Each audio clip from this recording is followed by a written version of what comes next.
Salut tout le monde et bienvenue pour une nouvelle vidéo. Une nouvelle vidéo avec un nouveau format qui va être un format court. Ce format court, il nous a été inspiré après un peu plus d'une année d'Ecomlinks, la plateforme de vente de liens qu'on a lancée avec mon confrère et ami Frédéric Zibet. Et on a constaté qu'il y avait des questions qui revenaient souvent concernant les sites de nos clients. Et on s'est dit pourquoi pas faire un format court qui va essayer de répondre rapidement à ces questions qui reviennent souvent en donnant un point de vue qui est bien sûr, là en l'occurrence, mon point de vue, mais qui pourra vous éclairer sur des problèmes que vous avez sur certains sites ou sur vos e-commerce. Pour que cette introduction ne soit pas trop longue, on va commencer tout de suite. Et aujourd'hui, on va répondre à la question « Mon site reçoit des liens, mais ne rank pas ». Pourquoi est-ce qu'on peut recevoir des liens et avoir un site qui ne rank pas? Pour répondre à cette question, on va prendre un cas concret, le site d'un client. Ce genre de courbe, c'est des choses que vous pouvez voir sur des sites, en l'occurrence ici celui-là à 3 mois, mais parfois on peut voir ce genre de courbe sur des sites qui ont 5, 6, 7 mois.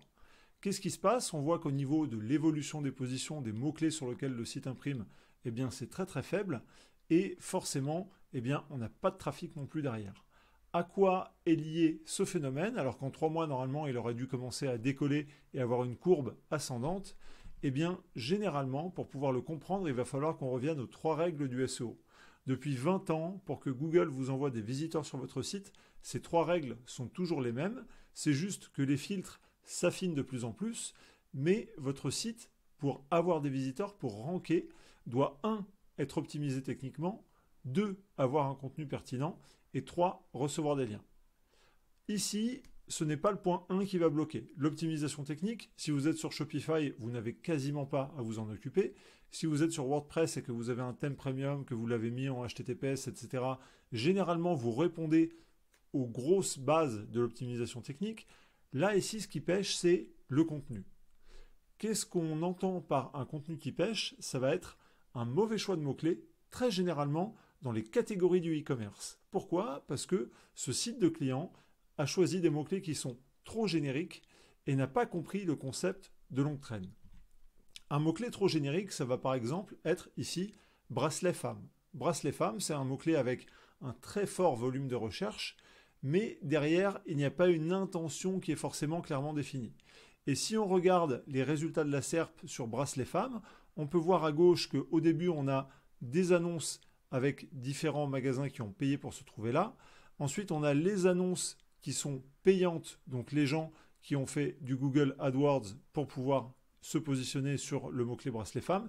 Et le premier résultat naturel arrive tout en bas, et c'est Histoire d'Or qui est un gros magasin. Si on continue à descendre sur cette SERP, on voit ensuite un gros encart qui va nous indiquer quels sont les magasins autour de chez nous qui vendent des bracelets pour femmes.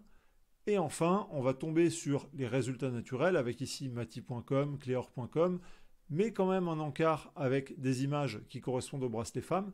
Bref, Google est un petit peu perdu sur les mots-clés génériques parce qu'il essaye de proposer quelque chose qui statistiquement doit répondre au mieux à l'intention de l'internaute. Et sur ces mots-clés génériques, elle n'est pas toujours évidente, bien qu'on voit quand même qu'il nous propose des e-commerce.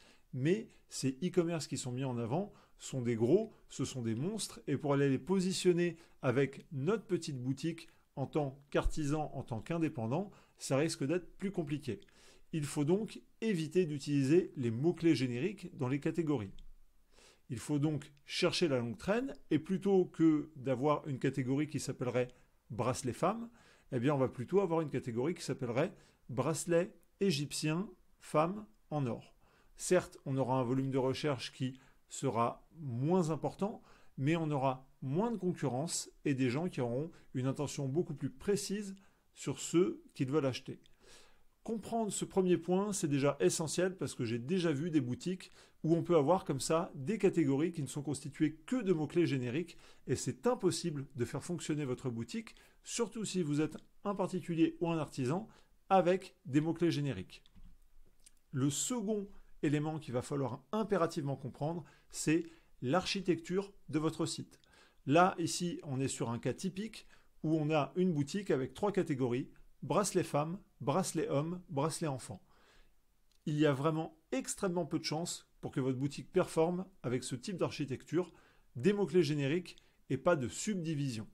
Pour que vos sites puissent fonctionner, il faut adopter une architecture type celle que vous avez sous les yeux, en ayant votre page d'accueil avec différentes catégories qui vont être par exemple dans le silo 1, les bracelets égyptiens pour femmes, ensuite dans le sub 1, les bracelets égyptiens pour femmes en or, dans le sub 2, les bracelets égyptiens pour femmes en argent, etc., etc.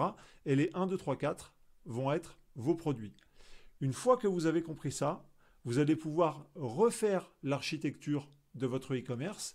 Vous allez pouvoir redéfinir des catégories qui soient des catégories qui correspondent à des mots-clés de longue traîne.